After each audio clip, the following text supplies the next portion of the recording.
Pack Rat against Underworld Connections earlier, and just be better against a lot of stuff where Flock was a little bit weaker against those things, even though he did win the tournament. Yeah. Also of note is that Seth does not have the Elixir in his deck. At Thoughtseize here from Jared, we'll show you a Jace, a Dissolve, a Sphinx's Revelation, a couple of lands. Looks like 2 copies of Temple of Enlightenment and a Plains. Very interesting to note that Seth led with Guildgate and not a Temple. I think you see most people are just like, I want to get my Scry on, but it's like, you don't necessarily know what you need at this moment. And if Seth does get Thoughtseized, and Jared takes like a key piece of what he's missing, like a Dissolve, for example, then maybe Seth can Scry to get more towards a 3-drop, and he'll value that a little more highly. So I definitely like that play by Seth. There goes Sphinx's Rev. Manfield will pick up the grip and draw a card here. Don't get a great look at what he drew, but he will play a Temple now. So now it's time for Seth to Scry. We'll consult the grip before putting that card on the top or bottom.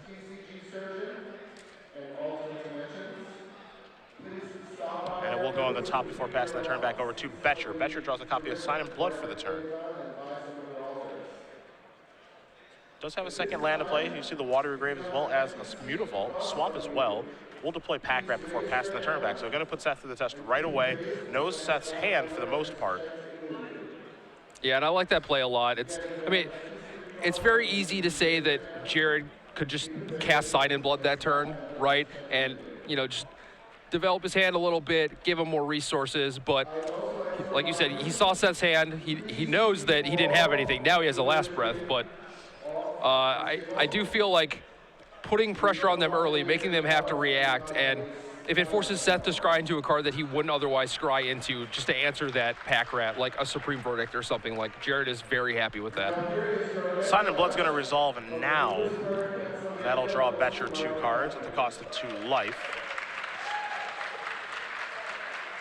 And we'll pass the turn back over to Manfield. Manfield will draw a card.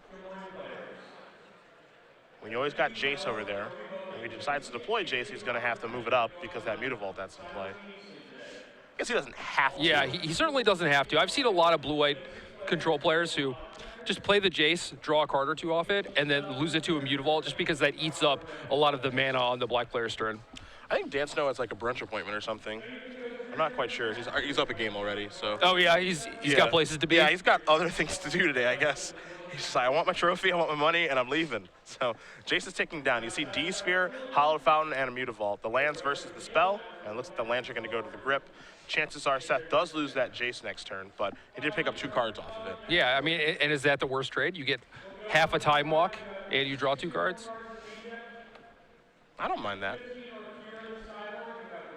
I mean, there's no guarantee that Jared will kill this turn. Like, I think the chances are high that he will. I think you really want to. Yeah, I mean, things just get worse from there, you know?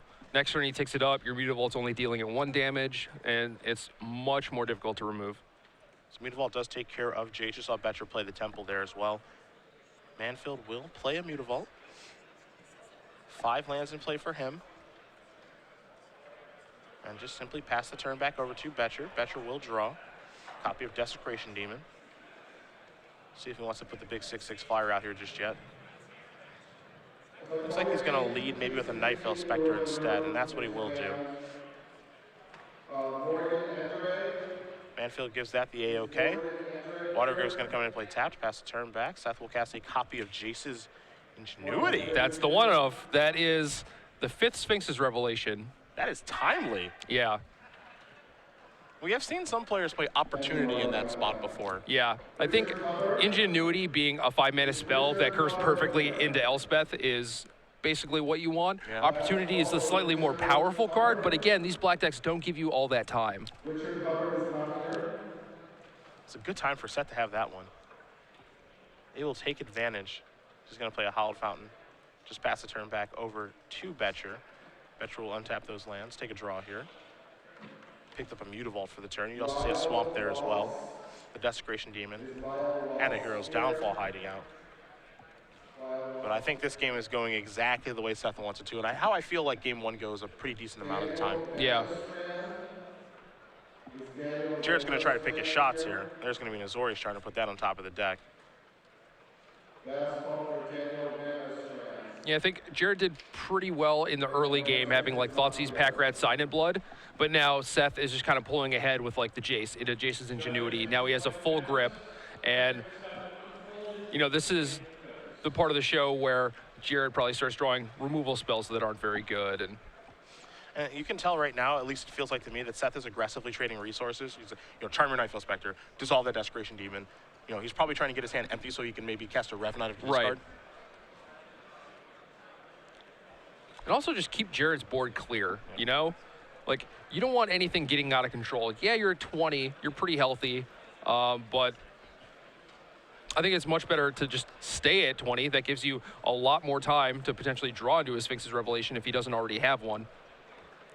There's a Spectre again.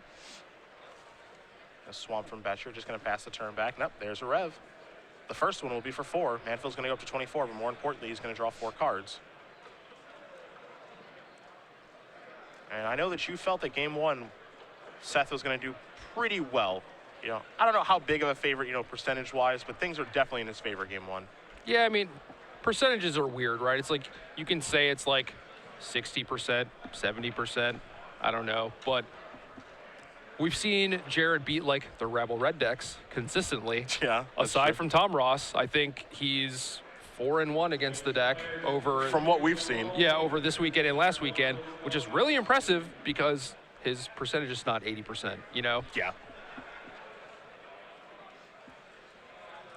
Seth's going to consult that large hand that he has right now, figure out how he wants to move forward. I mean, right now he knows that he's got to worry about the Nightveil Spectre. He'd prefer, I imagine, that not hitting, and then those 2 Mutavaults that are back there. But he's got Mutavaults to trade with those Mutavaults, and I imagine that he's probably happy with those exchanges. Yeah, kind of interesting how Jared has been sitting on those Mutavaults and not really pressuring Seth with them. Seth's going to tap 4 mana. We'll play a Jace. That's going to tick down. So here's a Mutavault. There's an Azorius Charm, and that is Nylon. Seth just wants more cards. He just wants to keep going. It's hard to say no. I'm not really known for drawing cards, but I like drawing cards. Yeah. I like drawing cards in weird ways. Like, I prefer Life from the Loam to draw my cards. Yeah, you're a weird one. That's fine. I am who I am. I'm surprised you were never on, like, the Silvergill Adept train. I want to stay championship with that card. Well, okay. Yeah, take that. That deck stunk. That's not good. I had some Wake Thrashers. Oh, right. Yeah, I got it done with Merfolk. Silvergill Adept was like one of the only good cards in my deck, I think. Prozac tricked me. Prozac loves Merfolk. No. I'm not sure. Looking to maybe get in here with the Nightveil Spectre. He's also considering firing up these Mutavaults. He wants to get this Jace off the board, obviously. What the best way to do that is, I think that's negotiable. Yeah. I mean, you kind of want Nightveil Spectre to hit Seth, right? Like, you have 3 cards. One of them's a Hero's Downfall, which is, it's okay. You can kill the Jace, but the damage is kind of already done. Meanwhile, Seth has a full grip.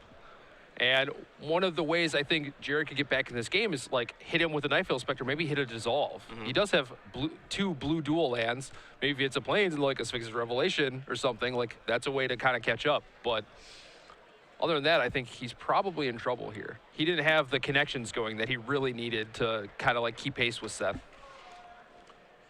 You see Jared point the Nightveil at Seth and the Mutavaults at Jace.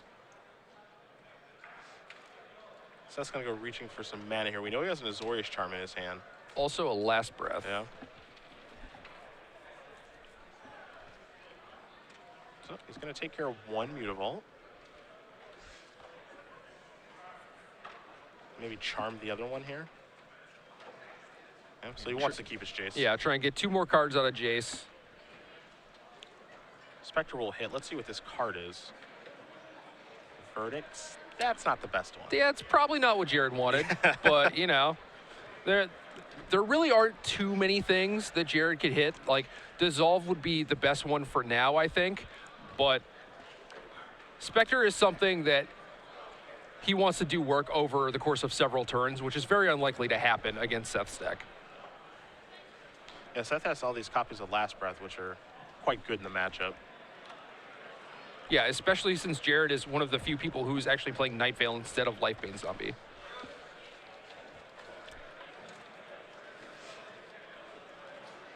Seth maybe considering a little attack with Mutavault here. Start to work away in the life total, and he says, you know what, I'll just pass the turn back. This 2 damage, putting you to 22, doesn't really matter. At some point, Seth is going to cast a big Sphinx's Revelation, and then Jared will probably just concede, you know? There's the Last Breath on the Nightfall Spectre. Again, Seth has 4 copies of Last Breath in his main deck for this tournament.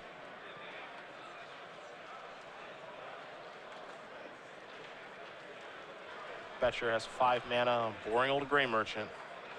Just to drain and gain for 2. And Seth won't even let that happen. He's gonna syncopate that. Absolutely not. You cannot have a 2-power creature. Yeah, this feels like exchanging resources into a rev again. Seth is very, very good at playing this game. Just Magic in general, but also just like the resource exchange game, keeping his life total high. I can see now. It makes okay. He's got an Aetherling, so never mind. Now he's going to fire from Mutavault, get into the red zone here. I was thinking maybe this is going to be an Elspeth. He wanted to just play an Elspeth on a super clean board, but sure. Aetherling on a clean board is just as good, and Boettcher knows he's beaten. He's going to concede right away and focus his attention on the sideboard. So Seth Manfield's going to win game number 1 here in very decisive fashion. Blue-white control up a game over Black-Blue Devotion. As we will bring it back to the booth, it's time for our second trivia question. 6 months is what we'll be giving away here. Jerry's got the question, I've got the rules, hashtag SCG Premium. Make sure you're following SCG Live. We will announce the winner at the conclusion of our semifinal round, and as usual, all giveaways here on SCG Live are the sole discretion of Star City Games. Twitch.tv, though we do love them, is not affiliated with our giveaways. Fire away. So we want this question to be a little bit harder, right? Yes, since you're getting more. Okay. Yeah. So a little bit harder. So we have 4 players in the top 4. Makes sense, right? 4 of them. Which guild gate is among the 4 players' decks? There is one guild gate out of the 10 guilds that's seeing play. Which is that guild gate among the top 4 decks? All right. If you can name the guild gate, there's one guild gate among the 4 decks. Yes. Okay. If you can name the guild gate that is in the top 4. Hashtag the answer with the hashtag of SCG Premium. Make sure you're following at SCG Live. And again, we will announce the winner at the conclusion of our semifinal round, as we will take a look at the sideboards now. We talked about them a little bit leading into the match, so we will start with Jared since he's on the play. And you can see things get a lot tougher for Seth here. 3 Lifebane Zombie, a Notion Thief, an Underworld Connections, 3 Doomblade, 2 Negate, 2 Erebos, and 3 copies of Duress. A lot of cards here for Jared. Yeah, the sideboard makes or breaks this matchup. And I think that's kind of what Jared's plan is. Maybe lose game 1, that's okay, but he has Notion Thief, very good against Sphinx's Revelation. Underworld Connections allows him to keep pace with all the card drawing that Seth has. 2 Negates to stop any potential Sphinx's Revelations or Elspeths that come off the top of Seth's deck after he wrecks his hand with Thoughtseize and Duress. Obviously, the Duresses, Erebos is to stop the life gain, which kind of matters, but also is a good threat on its own and draws some cards. On Seth's side, 2 Arcane Thins, 2 Fiend Slayer Paladin, 4 Nyx Fleece Ram, a Deicide, 2 Dispels, a Faded Retribution, 2 Gainsay, and a Negate. Again, the first 8 cards, those 8 creatures, they were huge against him in the burn, or huge for him, excuse me, in the burn matchup, but I don't expect to see them here. Deicide is pretty good. It is good. Yeah. I mean, it trades with Underworld Connections, but also gets rid of all the Ereboses. So I think we're going to see that one. Dispel targets, probably not very many. I mean, not many. Downfall. Yeah, Dispel is pretty awkward because it lines up poorly against all the discard spells. Negate's quite good. It is pretty good. And then Faded Retribution, it's kind of a weird one-off to actually see in the sideboard. You know, I feel like that's a card that Seth and the Swiss may have caught some people off guard with. Yeah. But when you see it in the sideboard and Jared actually has that information, I'm not sure how good that card becomes then. Yeah, I mean, there are people playing the Planar Cleansing version of the deck, and then you see that Seth has some Detention Spheres or whatever, and then you're like, oh, well, I am free to overextend. And then Seth's like, well, actually, I have this other, like, kind of weird Planar Cleansing, and now you just got wrecked. But I'm not sure if that's going to come in here or not. All right, well, both players are going to finish sideboarding up, and game number 2 will be underway. Again, Daniel Snow's up a game very quickly with green-white over Steve Rubin playing Black-Blue Devotion. So we will find out what's going on there when we can. And our Legacy Open is underway as well right now.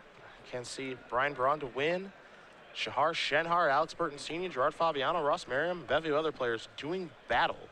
So we'll have that for you guys later today after we do finish our Standard Open and take our short little break. We'll join it in progress. It looks like probably round 4, depending on how long the elimination rounds of our Standard Open take here. But if it's up to Daniel Snow, it won't take very long at all. Yeah, he's doing work.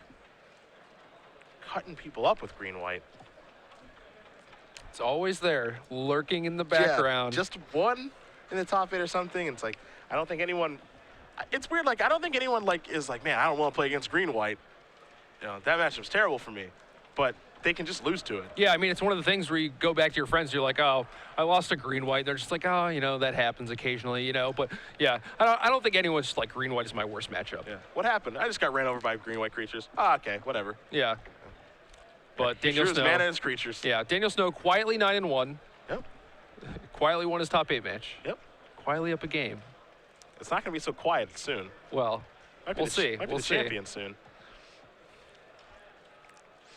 Things are going to change here in a big way for Boettcher. I think we're going to see 2 much different games here. I mean, I kind of expect game 1 to go like that a lot, especially when Seth has Attention Sphere in his deck, so he actually can interact early. You know, where the planar cleansing versions can't. I mean, the planar cleansing versions are actually pretty soft to the card pack rat. Right, and Seth also has 4 last breaths, too. Yeah, that's true. So he's probably a little bit better against pack rat than the normal planar cleansing version. Yeah, I've seen so many games, like Jared against Reduke in the, I don't know if it was quarters or semis or when they played, but he just ran over Reed's planar cleansing deck with pack rat. Oh, yeah, quarters of the Season 2 Invitational. Yeah. Yep, ran him down pretty fast, actually. And I was like, well, I know you don't have a lot of answers to this, so I'm all in. Yeah, you can safely move in. Steve Rubin does tie things up against Daniel Snow, so Daniel Snow has lost his first game, the elimination round, so we'll see who does win that one. We could have a Black-Blue Devotion mirror. We could see Green-White against Blue-White Control, very Pro Tour-esque. Yeah, very. That's in line. Jason Ford, a careful onlooker there behind Seth Manfield, a good friend of yours. Yep. Looks like he is not taking part in Legacy Open. I'm disappointed in Jason. Jason is a casual observer at this point. Slow down? Yeah. I think his days of playing Magic are mostly behind him. You say that like he's like old or something. It's like, oh, it's just kind of a casual. I think he's like 22. Yeah. It's just, I'm good. Just kind of hang out at tournaments now. I mean, it's one of those things where maybe tournament Magic isn't for you, but all your friends are here. Yeah, so you might as well come. Right. We've also got our, I mean, he could be playing in the Modern Mirror IQ later today. I know for a fact he's not. Loser. I'd battle. Give me a pod deck. I'd battle. Both players are going to take a look at their 7. Boettcher, that's a shake of the head. He doesn't look too thrilled with that hand. He's going back to the well. Seth and checked out the top cards. Well, I do that too. Seth, he can act like he's going to mulligan, but look, man. You know him. Yeah, I do. You know better. I do. Seth is not mulliganing under any circumstances in mulliganing. His hand would have to have, it would have to be really something. Like a Mutavault. Yeah, that has to be his only land for him not to mulligan. Like Mutavault, 4 Revelations, 2 Elspeths. If it's a Temple of Enlightenment, it's just 100% keeping. Yeah. I guarantee it. I'd bet everything that he would. But that's just Seth, so that's okay. Everyone plays their own way, you know?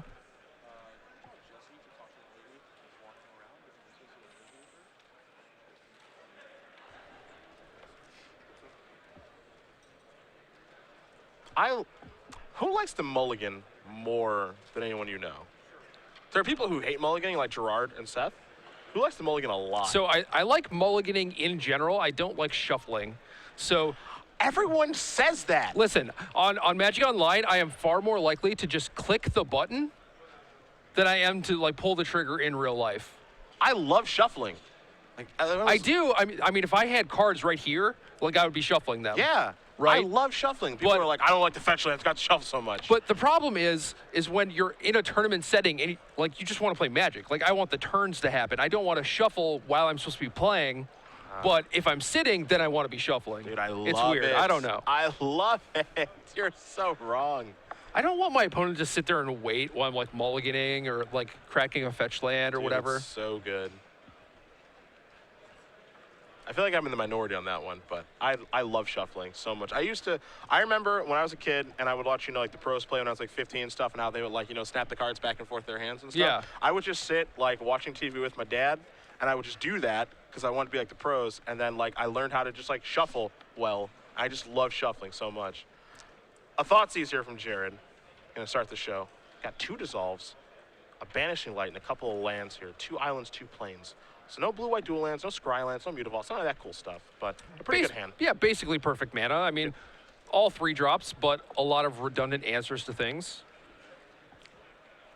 This is another one of those situations where if Jared has a pack rat, he might just like seize the initiative, take the Banishing Light, and just like shove on it. Just go for it.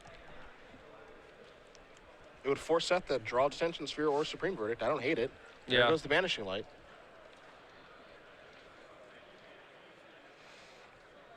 So let's see what Seth has on his first turn.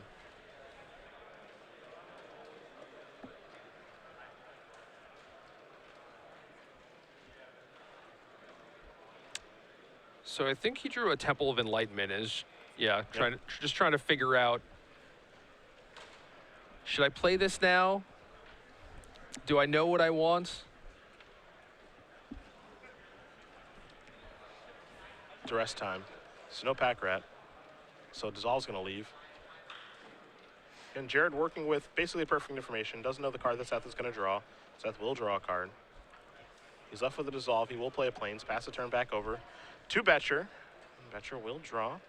And that's not a land. I saw an Underworld Connections, and that's what he was setting up. And that's part of the problem with these black decks is that you have all this discard, right? But whether or not you get to do anything is the important part. So he shredded Seth's hand, but he's just not doing anything. Give Seth plenty of time to draw out of it. You saw the way he drew his third card, or his card for the third turn. You know, like he circled around the table. It's like, come on, I need a land. Hit me, dealer. Yeah, and he just didn't hit. And now Seth is actually kind of, I mean, I don't want to say he's running away with the game, but he's just hitting his land drops and passing the turn back. Don't have a great idea what the texture is of Seth's hand. Jared's land right now is a Temple of Deceit, and that's one of the cards you could have drawn for the third land, the land he was looking for to play Connection. So, it's not a guarantee that his land would even came into play untapped, but he did not find it in a timely manner. And you have to put some real pressure on these blue-white decks because then the revs start firing off. Seth is comfortable attacking with Mutavault here, for example. He's going to play a land just past the turn back. Well, honestly, a Mutavault attack is pretty safe after board, right? Because Seth's creatures are an Aetherling. You can't imagine Jared keeps in too much removal, especially like of the 2-mana variety. Yeah, that's true. No Bile Blights or Devour Fleshes running around. Yeah. So now Jared has to decide, okay, what am I going to run into your counter magic? Because I know you have a Dissolve left, so I'm going to start with a Lifebane Zombie. Do you care about that? Because in a perfect world, Jared is going to resolve his Underworld Connections and work his way back into this game. So I don't think that's where he wants to lead, because he knows that's going to get countered right away.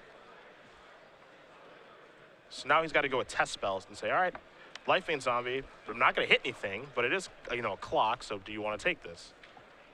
And the answer is yes, I will dissolve that. And how much of that do you feel like Seth doesn't want to give any information away? Yep.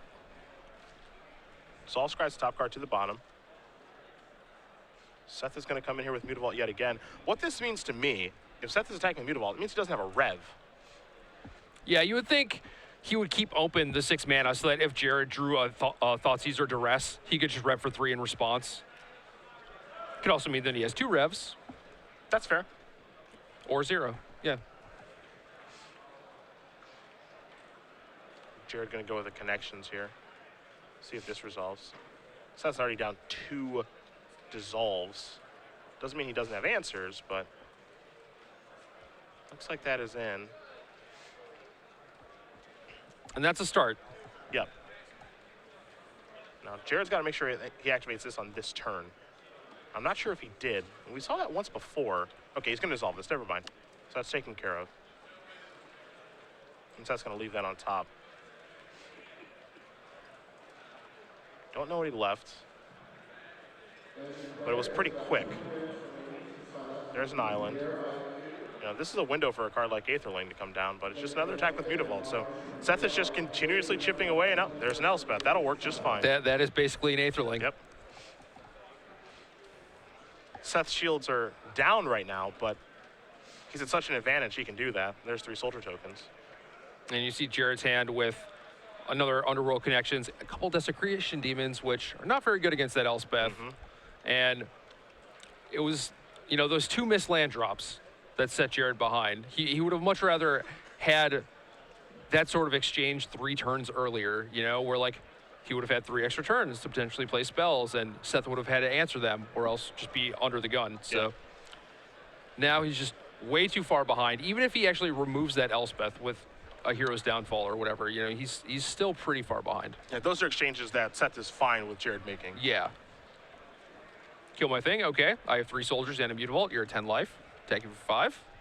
2 turns until I move on to the finals. You can tell Jared knows that he's in some serious trouble. I don't know if there's a way out. He's going to play a Mutavault to start. You know, playing Grey Merchant is okay, but he's just going to deploy connections.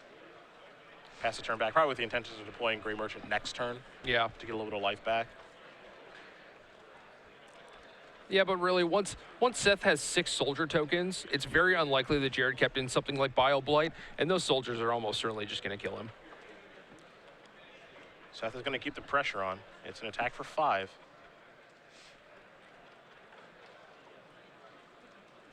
Okay, has not activated Elspeth yet. Boettcher's going to go down to 5.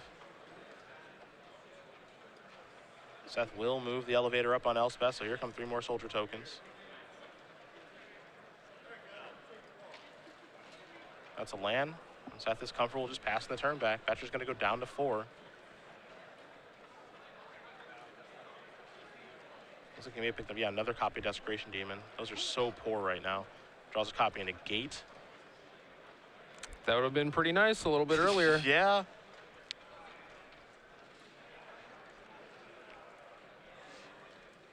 And we expected the sideboarded ones to be a lot more competitive, but things did just not break Jared's way in this game.